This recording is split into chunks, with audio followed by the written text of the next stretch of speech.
నన్ను అలా పిలవకు. అక్కని అక్క అని పిలవకుండా ఇంకెలా పిలవాలి?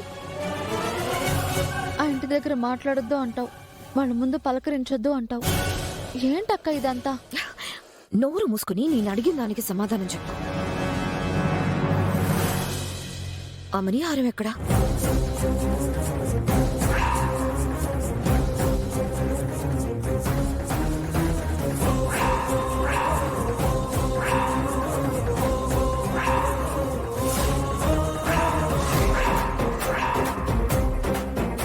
చెప్పవే, ఆ మణిహారం ఎక్కడుందో చెప్పు. అది ఎక్కడుందో నాకెలా తెలుస్తుందక్క? ఏదో చిన్నప్పటి నుంచి రాణిగారి మెళ్ళో ఆ మణిహారం చూశాను కాబట్టి అది గుర్తుకొచ్చి అలా వేశానంతే. నువ్వెలా చూసావో నేను అలానే చూశాను. మరి నాకెందుకంత బాగా గుర్తులేదు? నీకు మాత్రమే ఎందుకు గుర్తుంది? ఎందుకంటే ఆ హారం నీ దగ్గరే ఉంది కాబట్టి. మర్యాదగా చెప్పు, ఎక్కడ పెట్టావు ఆ హారం?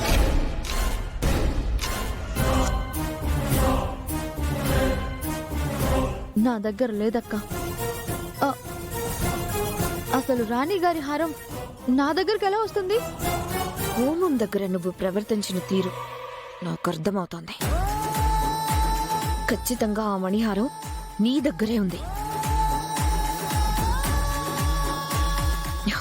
నిజం చెప్పవే, ఎక్కడ పెట్టావు? నేను నిజమే చెప్తున్నానక్క, నా దగ్గర లేదు. అబద్ధం చెప్పావంటే చంపుతాను.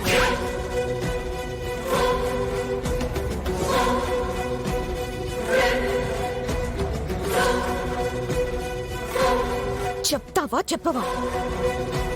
ఆహారం గురించి చెప్పకపోతే నిన్నిక్కడే చంపేస్తాను.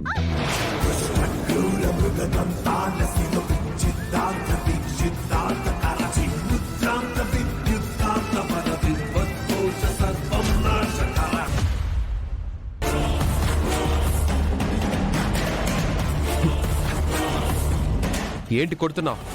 తనని కొట్టే హక్కు నీకెక్కడుంది? నువ్వెవరు అని తనమే చేసుకుంటున్నావు.